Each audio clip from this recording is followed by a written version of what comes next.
नमस्ते मित्रों, कथा निधि चैनल पर आपका बहुत बहुत स्वागत। हमारी आज की कहानी का नाम है ससुराल। तो चलिए कहानी शुरू करते हैं। कहानी अच्छी लगे तो लाइक ज़रूर कीजिएगा। कहानी पर अपनी राय भी ज़रूर लिखिएगा कमेंट बॉक्स में।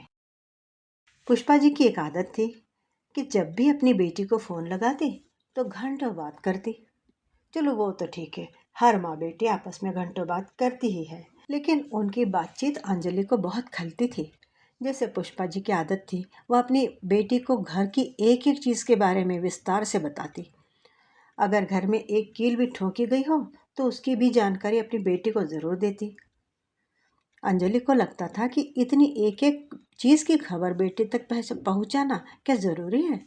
और उस बात को सुनने के बाद उधर से उनकी बेटी अपनी राय मशवरा भी देती। ऐसा क्यों किया, वैसा कर देते, ऐसा मत करो, वैसा करना। अंजलि को लगता उसके ससुराल में रह तो वो रही है, पर उसके ससुराल को चला उसके ननद रही है। वह भी अपने ससुराल से अंजलि को सबसे ज़्यादा खराब ये लगता था जब पुष्पा जी अंजलि की ननद स्नेहा को ये बताती थी कि भाभी ने 3 लीटर दूध लिया, भाभी ने 5 किलो आलू लिए, भाभी ने 5 किलो आटा लिया। मतलब घर का छोटा मोटा हिसाब भी स्नेहा को पता चलता रहता। उधर से वह बोलती या अपना कुछ मशवरा देती रहती, लेकिन अंजलि को कुछ सुना ही नहीं पड़ता था। अंजलि तो बस अपनी सास की बातें सुन सकती थी। लेकिन अंजलि को मन ही मन बहुत गुस्सा आता था कि उसके ससुराल के एक एक ईंट का हिसाब उसकी ननद स्नेहा के पास पुष्पा जी पहुंचाती रहती है। लेकिन अगर कभी थोड़ा बहुत घुमा फिरा कर अंजलि इस बात के लिए पुष्पा जी को मना करती भी है तो पुष्पा जी घर में तांडव मचा देती है। और फिर अंजलि का पति बोलता है, अरे छोड़ो अंजलि, जाने दो, मम्मी जो कर रही है करने दो, तुम अपने काम से काम ही रखो, क्या फ़र्क पड़ता है। स्नेहा अपने ससुराल में, तुम अपने ससुराल में हो, फ़ोन पर कुछ बातें हो जाती तो इसमें क्या लेना देना। पति को समझ में नहीं आता था कि अंजलि क्या कहना चाहती है, क्योंकि पुष्पा जी सिर्फ बात नहीं करती, उधर से उन बातों पर बेटी का राय मशवरा भी लेती और उसके बाद उन बातों को अपने घर में अंजलि को अमल करने के लिए बोलती, बल्कि जोर डालती थी कि अंजलि वैसा ही करे, जो कि अंजलि को बिल्कुल पसंद नहीं था।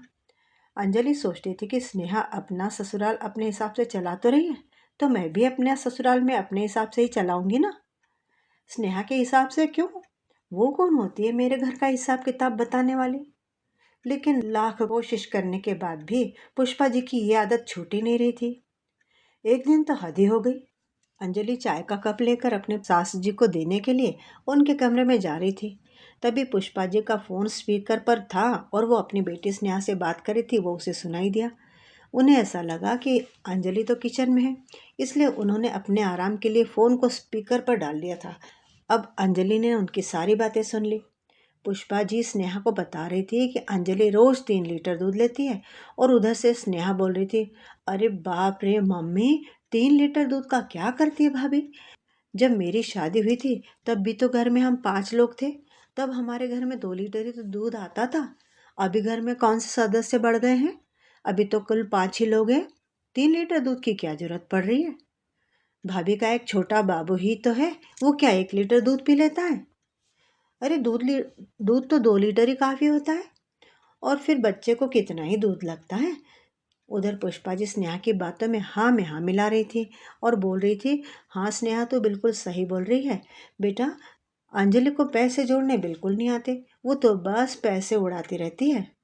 इधर मेरा बेटा पसीना बहा कर कमा कर लाता रहता है और वो पैसे उड़ाती रहती है। स्नेहा ने बोला, हाँ मम्मी, मेरे 2 बच्चे हैं, दोनों बड़े भी हो चुके हैं, सास ससुर और मेरे पति, हम कुल 6 लोग हैं, और मैं सिर्फ 2 ही लीटर दूध लेती हूँ और मेरा परिवार अच्छे से चल रहा है। तो स्नेहा की माँ पुष्पा जी बोली, बेटा मैंने घर गृहस्थी की बातें तुझे अच्छे से समझाई है, तो तू अपना घर सुचारू रूप से चला रही है। अब जिसे जिसकी माँ ने कुछ भी सिखा कर नहीं भेजा हो तो वो तो पैसे उड़ाएगी ही ना, उसे बचत करनी कहाँ से आएगी। सास और ननद की ये बातें सुनकर अंजलि के तन बदन में आग लग गई। उसे बहुत जोर का गुस्सा आया। उसने मन ही मन सोचा, शर्म नहीं आती स्नेहा को ऐसा क्यों सब कुछ कहते हुए, और पुष्पा जी को भी ये सब सुनते हुए कुछ नहीं लग रहा है। एक छोटा बच्चा बड़े बच्चों की तरह एक बार दूध पीता है। बड़े बच्चे की खुराक क्या होती है देखा जाए, क्या एक छोटा बच्चा एक ही बार दूध पीता है। वो कोई बड़े बच्चों जैसा खाना तो खाता नहीं है। छोटे बच्चों को दूध पर ही तो पाला जाता है। क्या उन्होंने अपने बच्चे नहीं पाले, या माँ जी ने नहीं पाले बच्चे? क्या उन्हें पता नहीं कि 1 लीटर दूध भी छोटे बच्चे के दिन भर के दूध के लिए काफ़ी नहीं होता, बल्कि कभी कभी कम भी पड़ जाता है। छोटा बच्चा क्या चावल दाल रोटी सब्जी खा सकता है? उसे तो 5 बार या 6 बार भी, या कभी कभी रात में भी उसे दूध के पिलाना पड़ता है। इतनी भी अकल नहीं है दोनों माँ बेटी को? या अपने बच्चे बड़े हो गए तो सब भूल गई? अंजलि को ऐसा गुस्सा आ रहा था कि उसे कुछ सूझ ही नहीं रहा था कि वो क्या करे। उसे लग रहा था कि जाकर पुष्पा जी को 2-4 बातें सुना दे, ताकि उधर से उनकी बेटी भी सुन ले। लेकिन फिर उसने सोचा कि अगर उसने ऐसा किया तो पुष्पा जी फिर घर में तांडव मचा देंगी और फालतू ही घर में टेंशन बना रहेगा। अंजलि ने आज स्नेहा को जवाब देने की सोच ही ली थी, और साथ ही पुष्पा जी को एक अच्छा सबक सिखाने का भी उसने मन बना लिया था। इसलिए उसने अपने मूड को ठीक करते हुए बिल्कुल फ्रेश मन से पुष्पा जी के रूम में प्रवेश किया, ये कहते हुए कि लीजिए मम्मी जी, चाय पी लीजिए, ताकि उन्हें ऐसा लगे कि उसने उनकी कोई भी बात सुनी ही नहीं है। और यही हुआ भी। अंजलि आवाज़ लगा रूम के अंदर घुसी तो पुष्पा जी ने तुरंत ही स्पीकर ऑफ कर दिया और सामान्य बातचीत करने लगी। स्नेहा भी समझ गई कि भाभी आई हुई कमरे में, और सामान्य बातें करने लगी। सॉरी मम्मी जी, आप दीदी से बात कर रही हैं? लाइए दीजिए मैं भी थोड़ी देर बात कर लूँ दीदी से, काफ़ी वक्त हो गया मैंने उनसे कोई बात नहीं की है। पुष्पा जी बोली, हाँ हाँ बेटी, तू भी कर ले ननन से अपने बात। फिर उन्होंने फ़ोन अंजलि को पकड़ा दिया।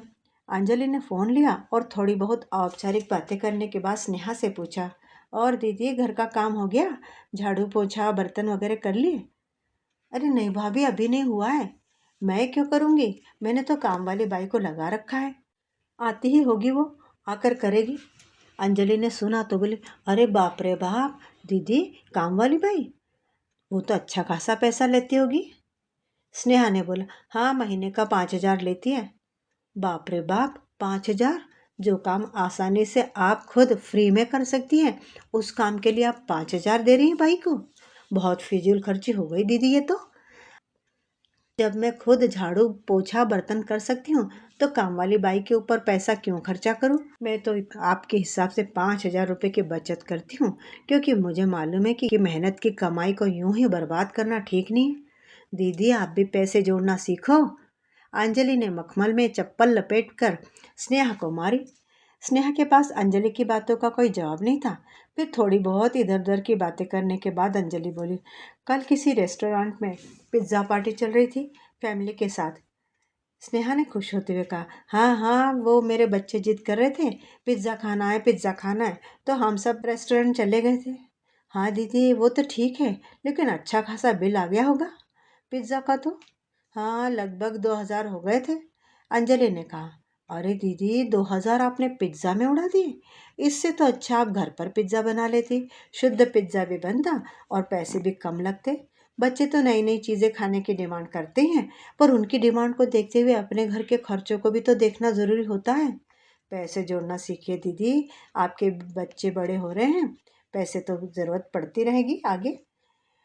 दीदी पति कितनी मेहनत से पैसे कमा के लाते हैं, और हम औरतें 2 मिनट नहीं लगाती उन पैसों को उड़ाने में।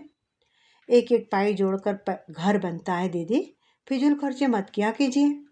पुष्पा जी ये सारी बातें लगातार सुन रही थी, और उन्हें बहुत बुरा लग रहा था कि उनकी प्यारी बेटी स्नेहा को, जिसे कि वह घर चलाने का एक्सपर्ट मानती थी, उनकी बहू मीठे मीठे ताने मार रही है, और स्नेहा को भी कोई जवाब देते नहीं बन रहा है। स्नेहा थोड़ी देर पहले माँ को बड़ी बड़ी बातें समझा रही थी, घर चलाने के बारे में, पैसे जोड़ने के बारे में। उसके पास अभी अपनी भाभी के बातों का कोई जवाब नहीं था। अंजलि ने फिर एक और ताना मारा, दीदी आपने पिक्चर पोस्ट की है अपने स्टेटस में, लगता है कि नई साड़ी खरीदी है। खरीदी नहीं है, तुम्हारे जीजू ने गिफ्ट की है। वो मेरा जन्मदिन था ना, मुझे बहुत दिनों से एक सिल्क की साड़ी लेने का बहुत मन था, तब तुम्हारे जीजा जी ने मुझे कांजीवरम की सिल्क की साड़ी गिफ्ट में दे दी। बाप रे, कांजीवरम की सिल्क? अंजलि ने कहा, वो तो बहुत महंगी होती है। हाँ 8,000 के लगभग है, स्नेहा ने जरा गर्व से बताया। अंजलि बोली, 8,000? अरे दीदी, एक साड़ी के लिए 8,000 फूंक दिए? आपने जीजाजी को मना क्यों नहीं किया? 8,000 में तो 4-5 बढ़िया साड़ियाँ आ जाती। एक साड़ी के लिए 8,000? दीदी आप और जीजाजी वाकई बहुत फिजूल खर्ची करते हो। हाँ, जीजाजी का तो समझ में आता है, पुरुष लोग घर के परिवार के बारे में इतना नहीं सोचते, पैसे जोड़ने के बारे में भी नहीं सोचते, पर हम औरतों को तो सोचना चाहिए ना। एक एक पैसा जोड़कर रखना चाहिए, आखिर बूंद बूंद से तो घड़ा भरता है। दीदी फिजूल खर्ची बिल्कुल अच्छी नहीं दीदी। एक बार फिर वही राग अलापना शुरू कर दिया अंजलि ने। इस बार तो पुष्पा जी से बर्दाश्त ही नहीं हुआ। बोली, अरे तो तुझे क्यों पेट में दर्द हो रहा है? मेरी बेटी का पति और मेरी बेटी, वो दोनों उनके घर में मौज कर रहे, तो तुझे क्यों पेट में दर्द हो रहा है? आखिर वो कमा किस लिए रहा है? अपनी पत्नी और बच्चों के लिए ही ना। तो क्या कोई पति और पत्नी अपने बच्चों के ऊपर खर्च नहीं करेगा? उसके घर के हिसाब किताब से तुझे क्या पेट में दर्द हो रहा है? अंजलि, तू अपना काम देख, उसकी कमाई वो जाने, तुझे क्यों चिंता लगी है कि वो पैसे जोड़े या खर्चा करे? पुष्पा जी ने जब ये कहा तो अंजलि बोली, उनकी तरफ पलट के बोली, बस बस माँ जी, यही तो मैं आपको समझाना चाहती थी कि दीदी और जीजाजी की कमाई है, उनके खर्चे वो जाने, उन्हें क्या जोड़ना है, क्या खर्चा करना है, और घर में किस चीज़ की ज़रूरत है और कितना चीज़ें खरीदनी है या कैसा खर्चा करना है। मुझे उनके घर के हिसाब किताब से क्या लेना देना।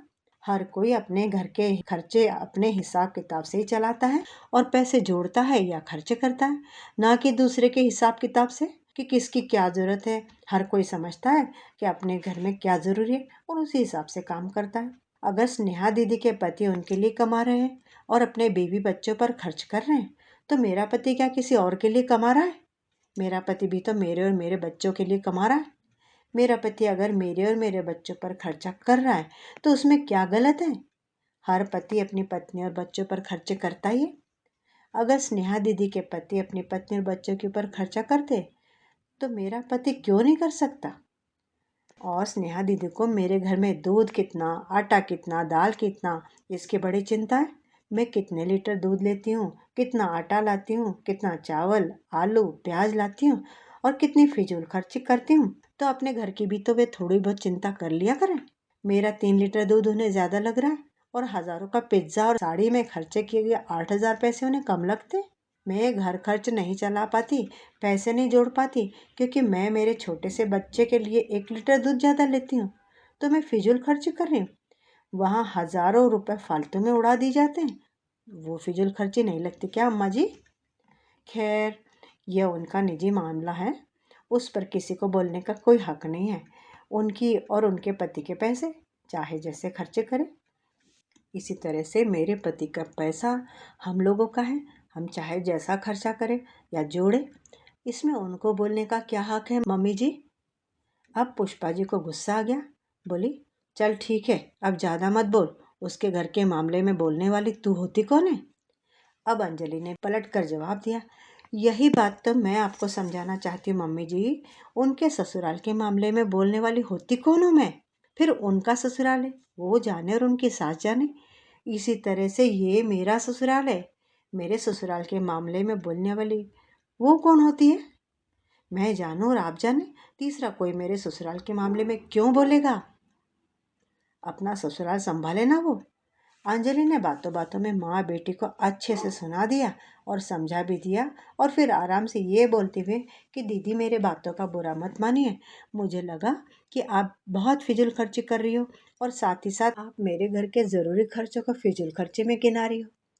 दिल पर मत लीजिएगा दीदी, हमारा रिश्ता जैसा था वैसा ही आगे भी रहेगा, अच्छा ही रहेगा। और आपकी जानकारी के लिए बता दूं, मेरा बेटा अभी 1 साल का भी नहीं हुआ है और वह बड़े बच्चों की तरह दाल चावल रोटी सब्जी नहीं खा सकता, बल्कि ज़्यादातर वक्त उसे दूध ही देना पड़ता है, क्योंकि जितनी भी माएँ हैं सबको पता है कि बच्चे दूध पर ही पलते हैं, खास करके छोटे बच्चे जो खाना नहीं खाते। तो इसलिए दूध लेना मेरी मजबूरी है, ये कोई फिजूल खर्ची थोड़े ना है।